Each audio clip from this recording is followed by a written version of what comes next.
I'm just here to have the happy job of introducing Bernard. I think nobody would doubt the importance of this topic. We're certainly living in challenging economic times. Improving organisational performance, I think a few tasks quite as important as that. My favourite little factoid of today, Mark Hurd of Oracle is quoted in the New York Times saying that this Apple iPhone has the same processing power as a Cray supercomputer did in 1987.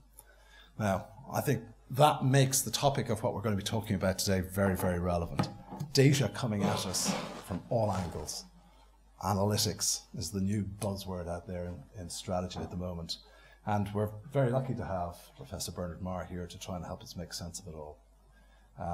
As Frank mentioned, Bernard was working with our senior executive program today, and they've all gone off with their KPIs and their strategy maps, and they're going to make much better sense of their organizations going forward. So Bernard directs the Advanced Performance Institute.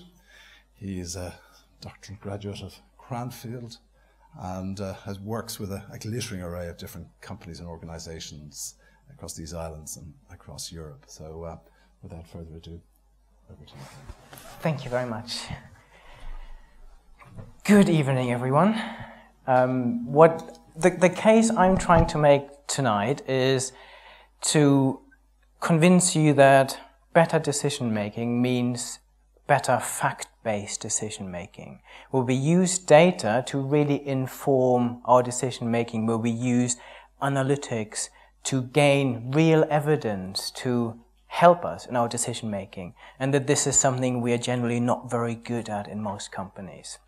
And hopefully we'll have a good discussion about this as well at the end. And my aim is to give you some prompts and some ideas of what makes better decision making. And for me, there's an interesting story that relates really nicely to where we are in terms of our economy at the moment, where we're trying to do a little bit more with a little bit less money. And when Billy Beane joined the Oklahoma A's, which is a baseball team in America, he was facing very similar challenges where he had a quite small budget compared to the Yankees and some of the other big teams. So he was saying, I need to somehow come up with a competitive advantage here, and I need to start competing. And one of the things that he started to introduce into the game of baseball was analytics and using statistical analysis. And one of the things he found was that there was actually flaws. There were flaws in the system that was running at the moment. The system was that basically talent coaches and scouts would go out into high schools and try to find talent and then sign this talent up. But one of the things they found is that some of the things a scout would look for, you can't actually determine by your naked eye. That the differentials between really high-performing baseball players and low-performing is so little that unless you have really good statistics, so he started to measure different statistics, not just the hit rate that usual talent scouts would go at. And what they basically achieved with this strategy was that they won the league and became one of the most successful baseball teams just based on better understanding of data and looking at insights that no one else was looking at. The other analogy I use is going to a doctor. When you go to your doctor and they make a diagnosis of you and then they might prescribe you some medicine, what you want is that any of the diagnosis and especially the medicine that is given to you is based on solid research and really good data. So the big trend at the moment in medicine, and this has been for the last 10 years, is called evidence-based medicine, where you basically make sure you have enough evidence to make sure you come up with the best treatment. And I guess you wouldn't be too happy if you went to your doctor and you said, I haven't really got any evidence, but take this drug and I'm sure it will work. What we then do is we are not very good at translating this back into our businesses, where we very often lack good evidence. And the other thing is that we don't lack data. We're actually very good at collecting stuff but we're not very good at turning this into real insights and competitive advantages. And what I want to talk about tonight is really giving you some ideas of how some of the top performing companies in the world and some interesting organizations are doing this in practice. And hopefully you get some ideas that you can take away. Two companies I think are doing this very well at the moment are Tesco's, the retailer, who is a very data-driven organization. They have spent a lot of time really thinking about their strategic priorities, and then they mapped all of them out, and then they said, okay, based on these strategic priorities, I need to identify what data I need. As opposed to many other retailers that just collect everything and put this into a huge data warehouse and then hope that at some point they can use intelligent data mining software to come up with some interesting facts. One of those facts of one of the retailers that was just dumping all the data into this data warehouse, they were running an analysis, and what they found was that men who go shopping on Friday night often buy beer and nappies. And you think this is fascinating. So what do I now do with this information? Do I have a special offer? Beer and nappies? Or first of all, you probably try to understand, why is this? And you think, is there a cause and effect relationship? Probably not. But can I explain it? Probably yes. Because when are you ever likely to end up in a supermarket on a Friday night? Probably when you have young kids and you've got nothing else to do on a Friday night, and you probably go out and buy nappies and then also get some beer, or the other way around. So you can understand it, but what do we now do with this? So you could make it really easy. Have them close together, saying I have beer and nappies here, so you come in, convenient. Or you could do it the other way around. You could say I put beer here and nappies on the other side of the store, and hopefully put crisps and everything else along the pathway to make people buy more. But then, realistically, you're not going to redesign your store just for one single insight, for one little demographic, on one evening of the week. What Tesco's is doing very well is that they said, we want to make sure that we're collecting data that helps us answer our most important questions. And what they're now doing is they're only using about 10% of the data they're collecting, and to help them answer their most important questions. So very similar to Google, where their executive chairman, Eric Smith, has sat down with his team and said, okay, these are our big strategic priorities. Now let's identify the questions that we really need to have an answer to. And they have identified about 35 high-level questions. And what they're now making sure is that every bit of data they're collecting and reporting in Google is linked back to these 35 questions. And this hopefully gives you a bit of context that we just collect everything that walks and moves and put this somewhere and hope that at some point it will become useful. And I think the more successful pathway is to really sit down and say, what is it we need to know? How will this help us to make better decisions? And then collect more targeted data. Okay? The analogy for me that is quite important in this context comes from Weight Watchers. There's quite a bit of research that shows people who join Weight Watchers lose more weight and tend to keep the weight off much longer. Why do you think this is?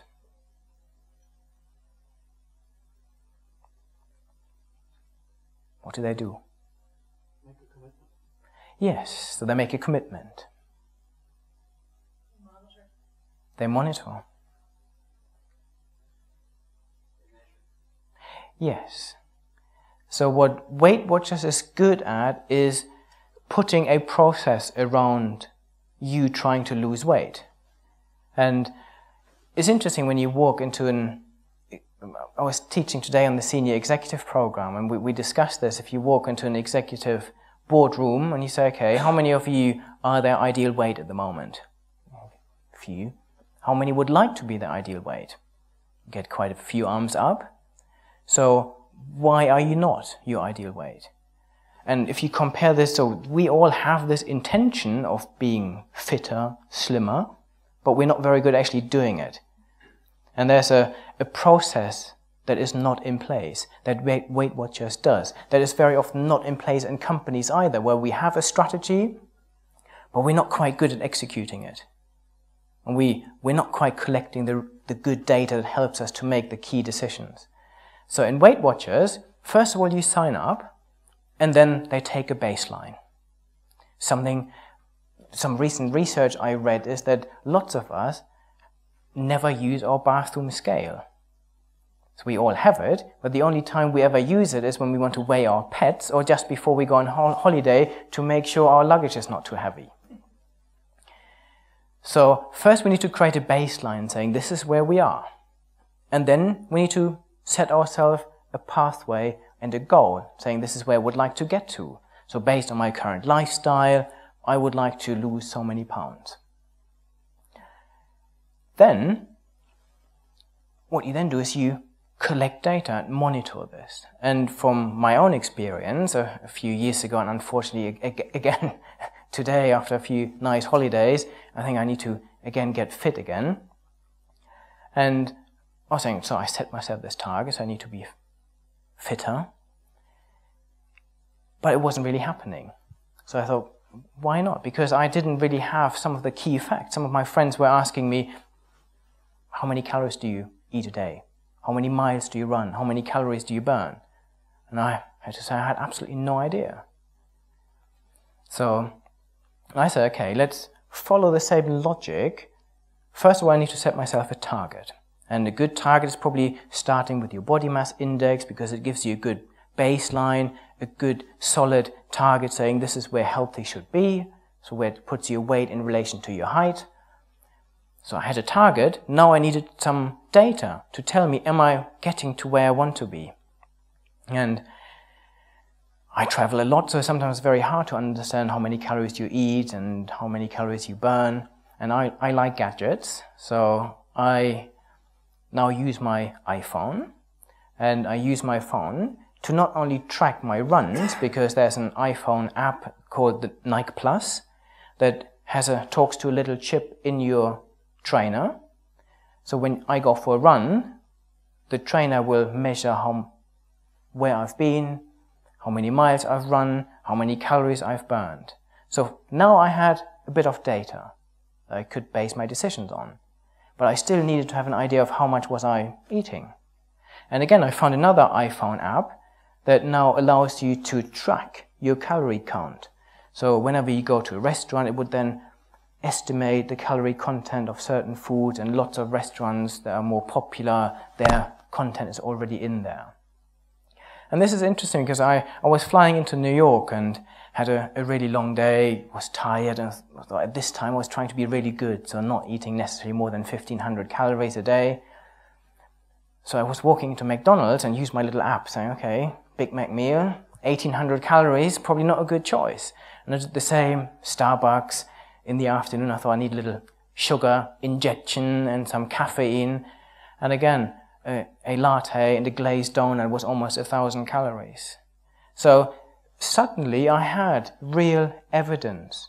And surprise, surprise, I was losing the weight that I wanted. And this for me is a really good analogy that we think, when are we actually good at using data? When we want to lose weight and join Weight Watchers, but also when we do sports.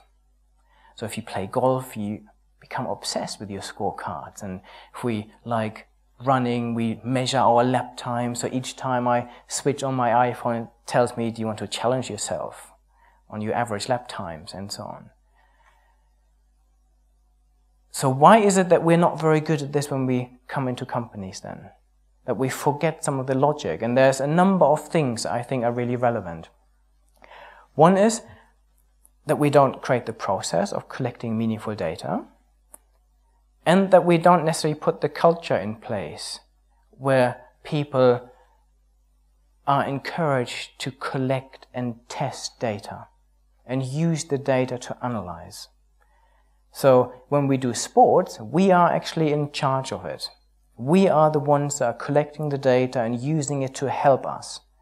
Whereas what I see a lot in companies is that any data we're collecting is imposed from the top, and it almost feels like, okay, someone else is measuring my performance, as opposed to me collecting the data to help me make better decisions. So a really important learning point is that we need to give people the power to do the analysis themselves. Another analogy and another story. When I was working for the MOD, the Ministry of Defence in the UK, and I was starting to work with the Air Force, one of my first meetings with all the senior staff in the RAF was not necessarily about helping them to become more evidence-based in their decision-making. It was more about, how can I ever get into a fast jet? Because this was one of my childhood dreams. And I think it stems from watching Top Gun maybe a few too many times when I was a teenager. So I asked them, can they make this happen? And they did. And for me, this is a really good analogy of good use of data. Because in the end, I was invited to get on a fast jet flight. So I was invited to RAF Valley in Wales. And initially, my naive belief was that you just jump into a jet, have a nice little jolly, tell all your friends about it, and then this is basically it. It was slightly different when I had to turn up the day before for my medical, and I had to make sure that I was fit enough to fly. And when the doctor then told me about the G-forces that I will experience, and that I will be wearing G-trousers, they're basically really tight trousers that wear over your flight overall, that when your G-forces are really strong, they pump up and squeeze your legs on your belly. Because basically what happens is when you go around really sharp corners in a plane, the forces on your body are so strong that they press the blood out of your brain into your legs. And if this happens, you pass out, which is not very useful. So she then also explained how I could work against this and really compress my stomach muscles to make sure this doesn't happen. And then I had to get measured for the helmet and the oxygen mask and everything else. And then in the morning when we finally got ready for the flight, again, I couldn't just jump into the plane. There had to be there had to be some training value in all of this for the pilot. So we needed to plan our mission. And we then planned in this mission that we would fly into the valleys in Wales and pretend to destroy a bridge. So this was all good. And then basically what you do is you use good data to help you understand whether you're now getting to where you want to be. First of all, you have a dashboard in front of you as the pilot. And the dashboard is designed to give you all the necessary data that you need to make operational decisions. And one of the things the pilot told me is that they learned to fly these aircrafts blind. So basically there's no window and you just trust your instruments. At the same time, the pilot is in constant contact with air traffic control and mission control, who monitor the airspace around the aircraft and make sure that there are no adverse weather conditions that they need to avoid, or whether there are any enemy fighters coming into their airspace. And for me, this is a really good analogy of what companies need to do better at, really designing good operational dashboards that help them to make the decisions, at the same time monitor the space around the company and see what are some of the competitors doing, how is the landscape changing, and how do I need to reposition myself to achieve that. I think this flight, then I'm sure one of their objectives is to make people sick as quickly as possible, because basically the pilot took off, turned out into the sea, turned the aircraft upside down, and we now were flying upside down into the horizon.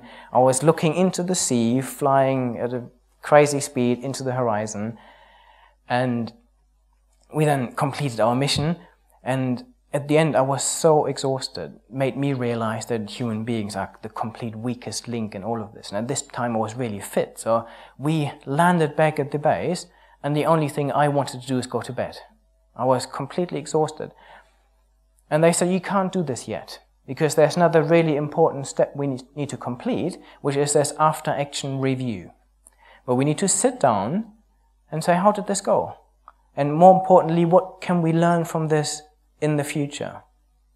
So particularly interesting was watching what the red arrows are doing in this area, because they also videotape all their training sessions and displays, and then watch the video as a team afterwards, say, how did this go? What was good, what was bad? And then they discuss how they can avoid the bad in the future and do a bit more of the good next time. And again, this is something I don't see in organizations very successfully. So it's all about identifying the data that we need to actually make better decisions and then using it to inform the future. When it comes to data, we very often make the assumption that we can collect data on anything, we can measure anything. And I just spent the last year writing a book on the most important performance indicators every manager needs to know. It's called Key Performance Indicators. But the point I'm making in the book is that actually you need to really understand what sits behind the numbers. It's not just a numbers game. And the analogy I use in most of my books is that any bit of data or any performance indicator you have is basically a torchlight. So if your task is to figure out what a room looks like, so you step into this room which is pitch dark, and the only tool you have is a torch. You point the torch into one corner, and in this corner you see a little bed. And then you switch the torch off and you leave. We could just say, okay, this is a bedroom of some sort. I'm happy with this. But how certain really are we? Because it could be a bedroom in a house, could be a bedroom in a hotel, could even be a bedroom in a showroom of a bed store, or could be a kitchen with a bed in it for no particular reason. We very often make the assumption that we can actually measure things. And the point I'm trying to make here is that we can only collect bits of data that give us some idea of what is going on. They will never tell us the whole picture.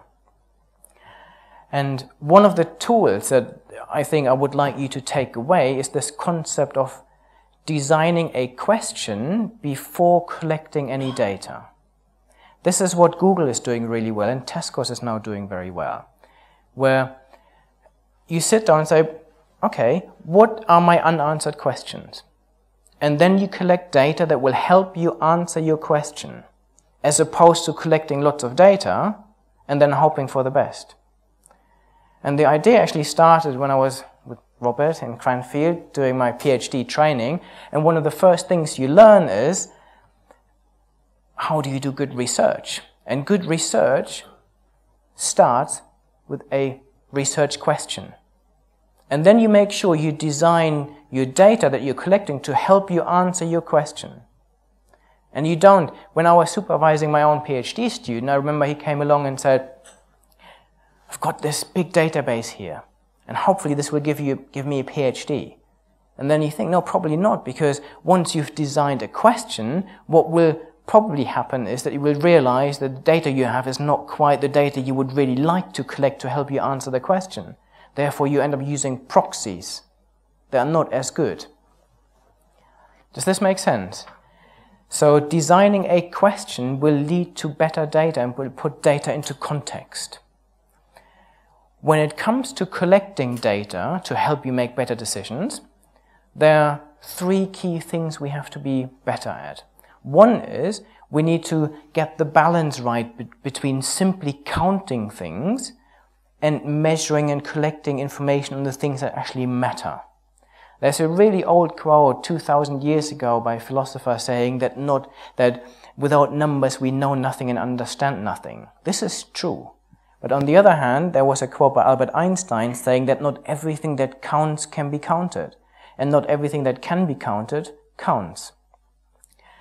So this is a balance that we need to get right. And I will give you a number of examples for this in a minute. The other thing that we have to get better at is using data that is readily available.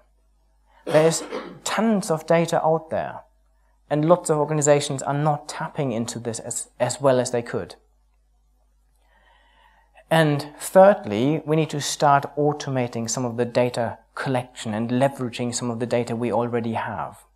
Okay? So a number of examples. First, measuring customer satisfaction. Okay? Lots of companies make the assumption that happy customers will be more loyal and make them more money.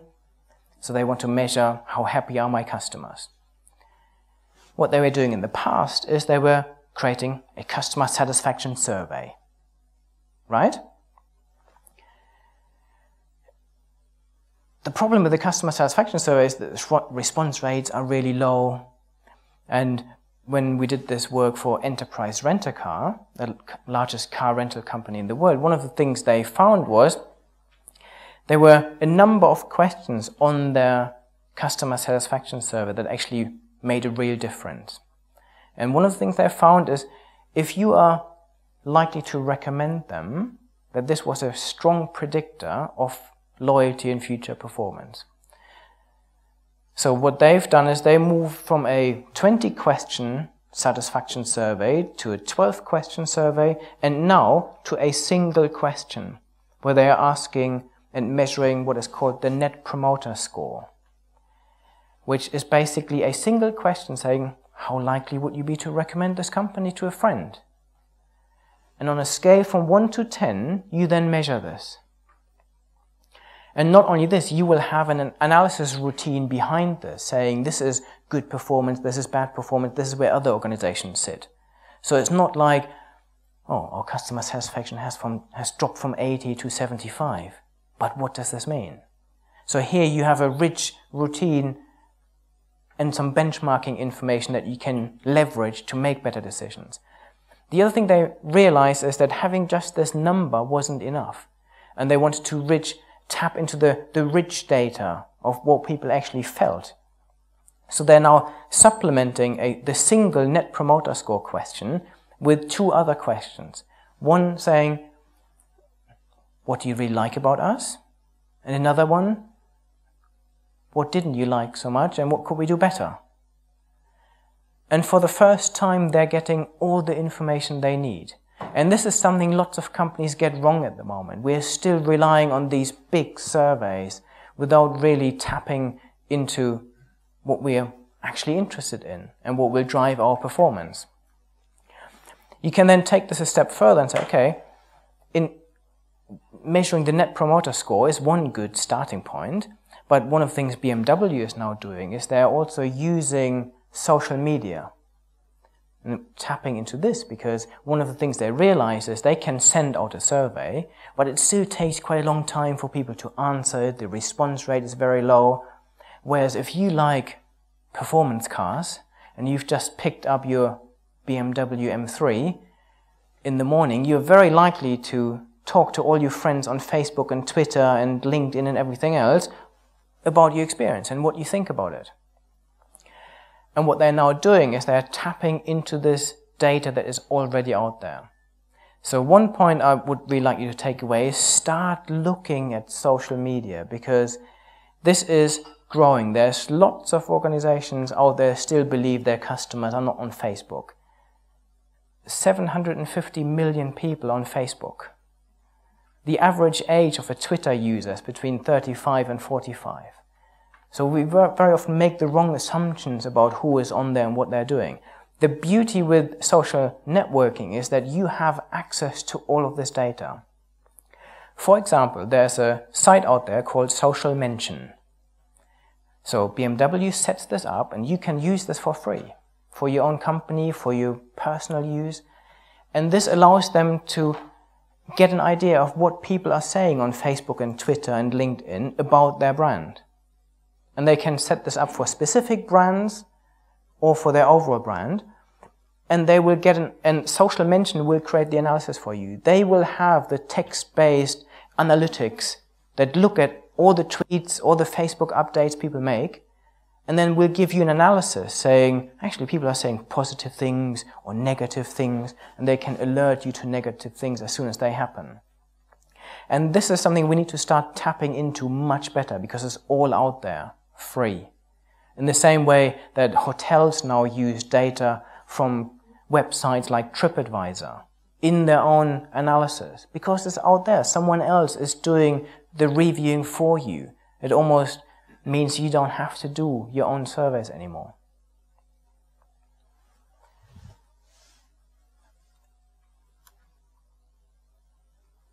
The other thing is that the CloudScore is another KPI in my new book. And CloudScore means it measures social media influence. So all of you have a CloudScore. I got quite scared when I found out about all of this, because what you now have with social media for the first time is that everything that is happening is out there and transparent and can be analyzed. So Cloud measures how influential you are in your own network. So if you're on LinkedIn, if you use Twitter, if you use Facebook, on any of these tools, if you use blogs, it will measure this. How many people read your blog updates, how many friends have you got on Twitter, how influential are your connection on LinkedIn, do they actually interact with you, how many people read your updates, and so on. So on lots of these different indicators, which evolve all the time, they are now giving you a score between 1 and 100. And what is now happening is that organizations are tapping into this. So intelligent companies use this. Audi, for example, uses, so if you go to the Audi Facebook page, they automatically measure your CloudScore. And you will get a different experience, you will get different perks depending on how influential you are. So I've just recently worked with a retailer, it's very interesting, and they're now recruiting people in their shops based on their CloudScore. Because they say, we want people that have lots of friends, they're popular, they're influential. So if they work in our shop, they help us to market to all those people. And this is a great way of doing that. So there's lots of stuff out there that we can use. And the point I'm trying to make here is that if you don't, lots of the competitors will, because it's there and it can be used to inform decision making. Another set of data where we're collecting usually lots of rubbish data is employee surveys, staff surveys. I very rarely get people that our staff survey is fantastic, we're getting lots of insights from this, we love filling this in. So a typical story, I was working with a big blue chip client. They had a classic 80-question staff survey. They were doing this once a year. And then you challenge them and say, how useful is this? What insights do you get from this? What decisions are you making based on this data? And there's usually a big pause and there's very little. So this company moved from a standard 80-question survey to realizing actually what we are interested in is staff engagement. So if this is the case, why don't we measure staff engagement? So if your question is to what extent are our customers engaged, then you go out and say, what tool can I use? And they found a survey designed by the Gallup Group. In 12 questions, it measures your engagement level. And again, a rich analysis routine underpinning it so you can make sense of the data. Then they moved a step further, so from 80 questions to 12 questions, which became more useful. Then they realized doing this once a year is not really very clever. Because throughout the year, so many things happen that you can't actually make any decisions because you don't really know what has caused staff satisfaction to go up or down. And because this 12-question survey was a lot easier, they are now doing this every month. But they're not sending it to everyone. Again, using it a bit more, doing this a bit more intelligently, they are sampling their workforce. So 10% of their people get a survey once a month. So over the year, they get the whole set, but every month they get data which allows them to look at trends. So they can actually use the data. In the next step, they have now moved to a staff advocacy score, very similar to the Net Promoter Score, where they are asking a single question. Would you recommend this company as an employer to a friend? And then they ask 2 questions. What do you really like about being employed here? And what do you think we could do better? And again, this is giving them all the information and data that they need. The other point I'm trying to make is that we have to start using a lot of the data we already have or automate the data collection. In test scores, for example, one of their objectives was making sure we as customers don't queue. So they now needed data to see whether this was happening. So initially they asked checkout supervisors once an hour to say, okay, how long are the queues? And we all know what's happening. They're all busy, so at the end of the night they just make numbers up. Or even if they do this every hour, you might miss lots of peaks in between. Then they say we need to move to better measurement, better data. So we asked the people at the checkout to just key in how many people are on the queue. So this was better, was much more real time, but the data reliability was still not there. So they said, how can we automate this? Because it also takes away some time. And they then installed heat sensors over the checkouts. Very cheap technology that's basically like your burglar alarm at home that measures how many bodies are in the queue. So suddenly they had real-time automated data. What is now happening is that lots of shops are using cameras. And again, Sony has just announced a collaboration with a business intelligence vendor to analyze video footages from CCTV cameras. So in one of their pilot areas, cinemas, they say, we have lots of cinemas, we have lots of CCTV cameras in cinemas all over the place, and they're capturing lots of data. And at the moment, this data goes to waste. We're capturing this anyway, so if we now use, and this is a software that is provided as a service, so you don't actually have to buy anything, you just give someone else access to the data and they manage all of this, you can now use software that allows you to have face recognition or body recognition. So if a person enters the cinema, you can then track them around and say where are they going, where are they stopping, what are they doing, where they're buying something, are they actually looking at the displays I want them to look at. And you can see how supermarkets are starting to use this technology as well, and they are now understanding this is a real person that is coming into the supermarket, where are they stopping, what are they looking at, are they actually buying something, you can then measure the conversion rate and so on. And again, this is all data that is already in somewhere in your systems, because most of us have some sort of CCTV that we can start to tap into. Okay, we have designed questions, we have collected better data, now we need to turn this into insights. And the two areas here that I think are very important are experiments and actually testing cause and effect relationships. Experiments is basically where you set up an experimental design. Again, good science. If you do a test of a new medicine, you would always have a control group somewhere. Saying, okay, you get the real medicine and you get a placebo with no active ingredients, and then compare your two reactions. But I don't tell you whether you have got the placebo or you. So what this is allowing you to do is to look at real facts. What we very often do in companies is we collect data to justify decisions we've just taken without a control group. So companies like Yahoo are very good at this. They are now running a number of different websites at any given time. So what Yahoo wants you to do is, if you go to their website, they want you to click on the headlines they have. Very similar to newspapers, they want to come up with the best headlines. So in a newspaper, you sit down in the middle of the night hoping to come up with the best headline to then attract lots of customers. On Yahoo, they can experiment with this headline all day long. So one of the things they do is they will channel 10% of their customers to a different Yahoo site where they change the headlines.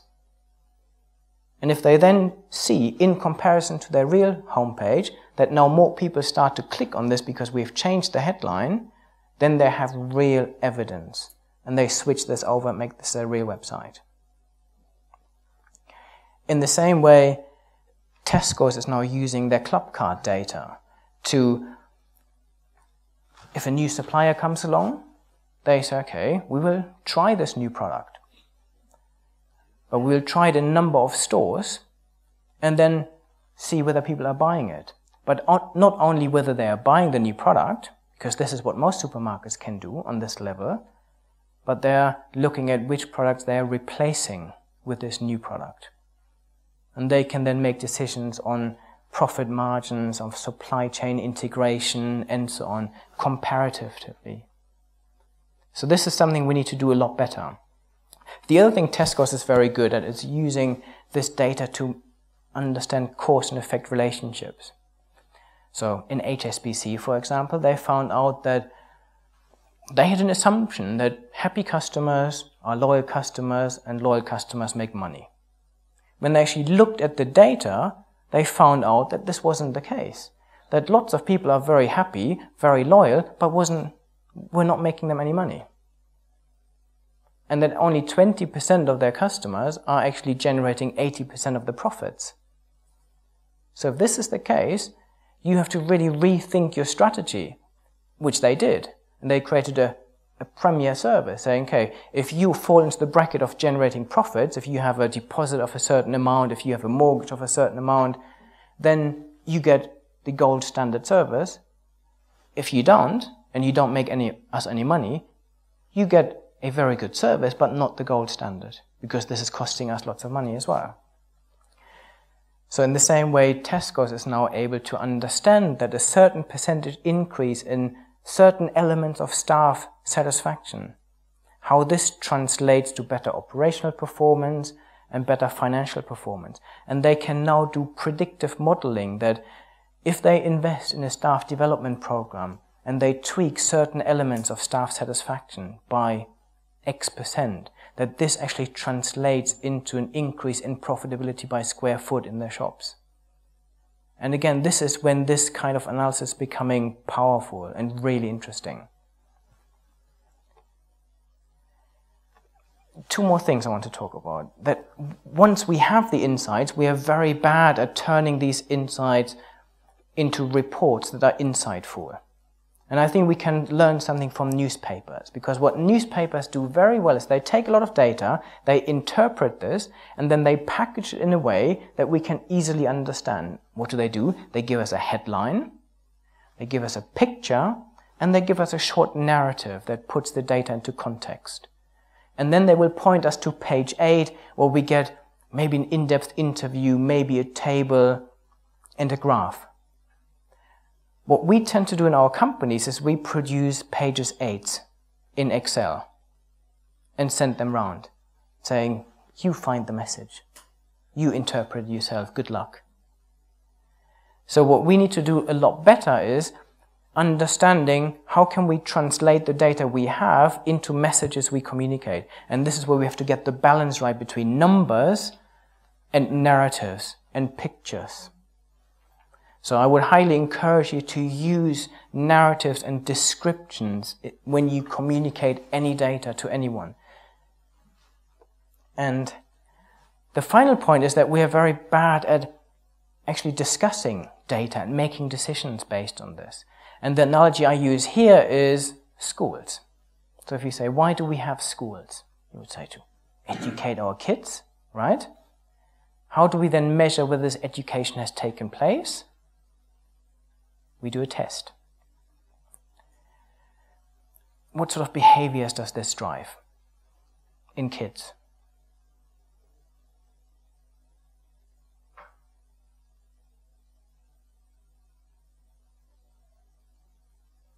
What do you do to pass tests? Study. Study to pass tests. Cheat.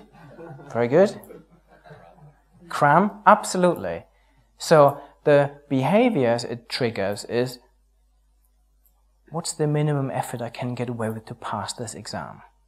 So the focus here is on passing the exam. Whereas there's a big debate, how can we turn this so-called summative assessment into a more formative assessment, where the role of the teacher is to continuously assess progress in kids and then identify gaps and then motivate and inspire kids to learn and close those gaps.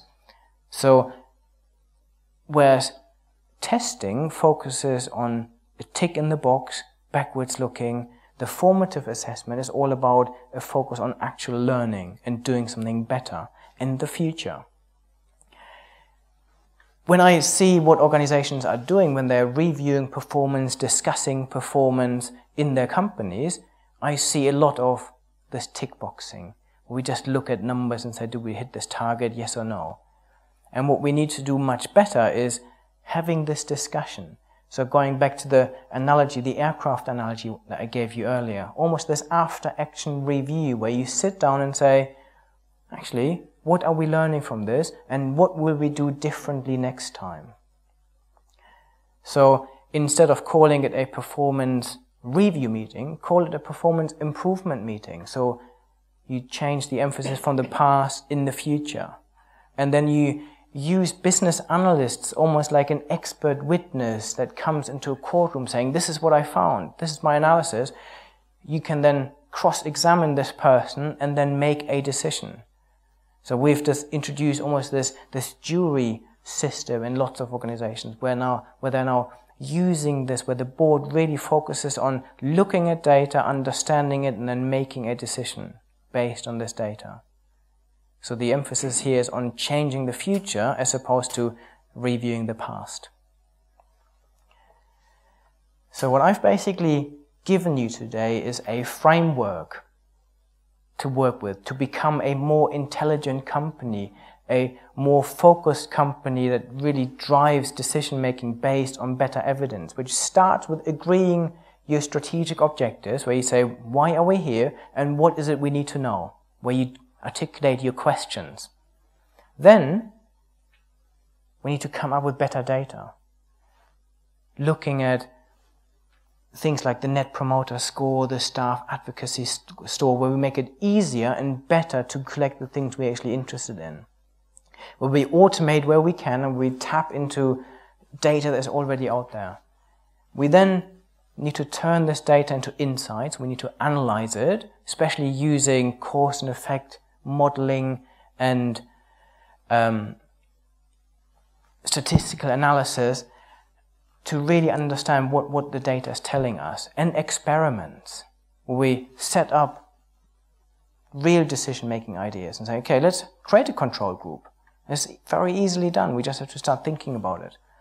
Then we need to present the data much better, using this idea of newspapers. How can we package data? How can we create a headline, a good graph, and a written narrative, as opposed to just tables of numbers? And finally, how can we create these meetings in which performance is actually discussed and decisions are being made about the future and not just reviewing the past? So hopefully I've given you some ideas and some practical tools and some ideas of what other companies are doing very successfully. These are my contact details. Feel free to email me, to connect with me on any of the networks. If you're on Twitter or Facebook or LinkedIn, feel free to connect. There's a lot more content on our website as well. There's lots of white papers, research reports, global studies, as well as detailed case studies on companies like Tesco's and how they've actually done this in practice. So they're all free to download, and I encourage you to have a look. Very good. So I hope this has triggered some questions. Yes? I have some difficulty with your conclusion from the Walmart your example earlier on. You use that as an example of data dumping, which I would thought that's just standard basket data that underpins what Tesco or Walmart or anybody else will be doing. I think that's more of an example of that they had analytic functions decided to look for those correlations. So they didn't actually choose to dump beer data or nappy data. They had that data, have base data for loyalty analysis, store analysis, stock control, that kind of thing. So my question is, from your observations of various companies, how have you seen that advanced analytic function being formed? What sort of framework exists in companies? Centralized models, advanced analyst teams, distributed models? Because it's where that the thought of what you can use the data for, I think that example tips into. A very good question. And I completely agree that I used it as a negative example for better strategic decision making, because it was something at the very lowest level that was relevant and something Tesco's is collecting as well, and is giving them insight which they can then use for example, online shopping and other operational areas. However, I think the point I'm trying to make here is that collecting data is expensive, analyzing data is expensive. What we need to do is, instead of just collecting lots of stuff and then hoping to find answers, we need to make this more strategic. So the frameworks around this should really start corporately saying, what are our strategic objectives? And based on those strategic objectives, what are the big questions we want to have an answer to? This is what Google does very well, what Tesco's does very well, companies like Carlsberg are starting to do very well. And then from there you drive your strategic business intelligence, saying, okay, based on those questions, what data do I really use? You might still have a big database for lots of other reasons, but what Tesco's is doing, they're using only 10% of all the data they're collecting to help them answer their big questions. So for me, it's all about having this central drive based on your strategy. And this is generally what isn't happening. Very often it is driven at an operational level or functional level.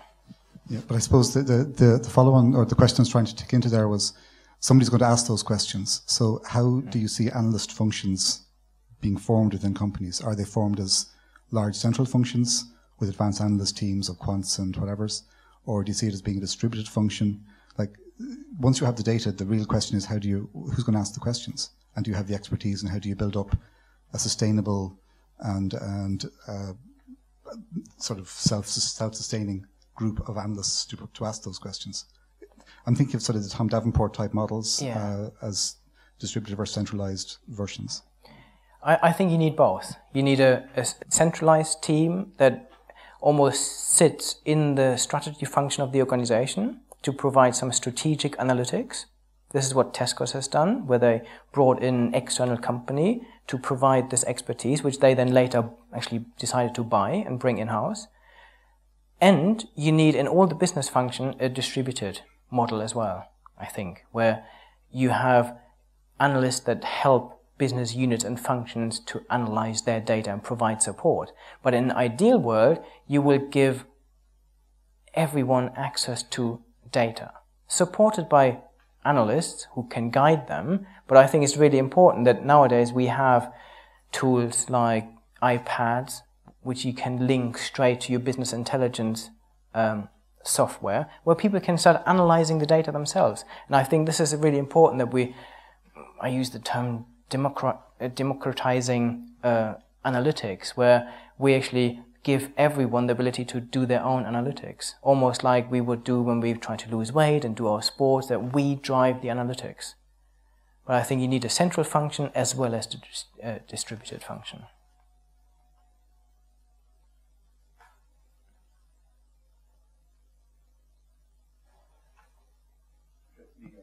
Yes. A totally unrelated question. We're going into social media data and other sort of big data and unstructured data formats. Yeah. I understand that in the context of using it for sentiment analysis, but again, I'd be slightly struggling with the legalities of using it for individualized customer experience differentiating things. So if you're to use things like a fairly, uncertified piece of data like a CloudScore to choose whether to give a customer a better or worse deal, that's surely getting into some data protection more than grey areas. Yeah, I'm not sure. I'm not an expert on this. I think it's once you decide that your Facebook data is publicly available and you give people access, for example, Twitter is there for everyone to read. And if you have set those permissions, then there's why should you stop anyone using this data that you've decided to publish on the internet? But I agree, you're entering some interesting areas. I was having this discussion with a supermarket recently where they were starting to introduce these camera systems, and they also have a loyalty card scheme. So they can, you can see how easily this is done, that they actually not only follow people through the store and see what they're doing, but also then once they go to the till, they say, okay, this person is using this club card, this is this person, this is where it's becoming very interesting. And you're entering lots of grey areas, I agree. But I think the more important point here is that there's lots of stuff available where websites already do lots of the analysis. So, for example, you don't need to have your own text analytics to understand what sentiment people are using when they talk about the brand, because there is a tool out there that does it for free. And you don't need to have the analytical skills in-house to start understanding some of the data you're already capturing on your CCTV, because there is a company out there that specializes in that. So it's tapping into those, but obviously being aware of some of the legal complications.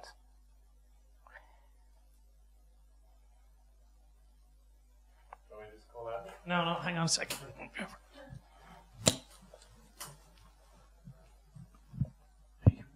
Thanks. I'm curious about the CloudScore, in the sense that even today social media in its many forms could be perceived to be a self-selected group of people. So even though it is spreading out and you do get the older generations, people in 80s, 90s, whatever, using different things, it still predominantly is biased towards a younger profile, certain interests, certain stage of life, certain participation in particular activities.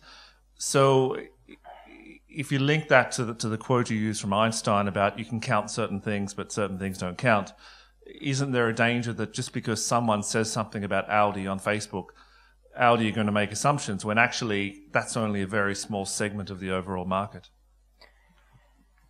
Yeah, and again, it comes back to the spotlight analogy. All those things will only ever be a spotlight. They will not give you the whole picture. But at the same time, I think I would challenge you on some of the assumptions. If you look at some of the social media, the biggest growth areas in older users. So it's like my parents get very excited about Facebook now because they understand it, they know how to upload pictures, and so I think I was quite taken away by the demographic of Twitter users. They're actually quite old and not necessarily the population I would have expected. But you're absolutely right, it's still only a spotlight, but if you're hitting this demographic, I think you can all make the assumption very happily that most of your customers are on social networks of some sort. And if there are tools that you can use to tap into this, in particular, I always think of hotels. This is fantastic that a website now collects feedback on any hotel you've been to. And lots of people are happily doing this. My wife, whenever we come back from holiday, she will put an update on TripAdvisor. She wouldn't fill in the survey of an individual hotel. And we now very often book our hotels based on TripAdvisor. So we know that thousands of people have been there, and thousands of people can't be wrong. And you can also select the saying, we've got young kids, so what do other families say about this place? So it's very, very powerful. And a hotel group I've recently worked with, they now make sure that every hotel manager looks at the TripAdvisor website every day, and that they are now able to comment. So if someone says, rubbish service last night, then a manager can come in and say, I'm really sorry about this. This is what we're doing to avoid this, which is, again, very powerful.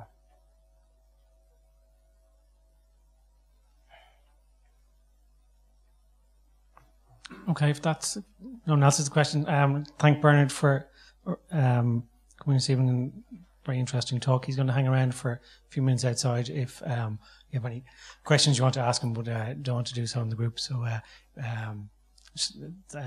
close by thank you. We give him a round of applause.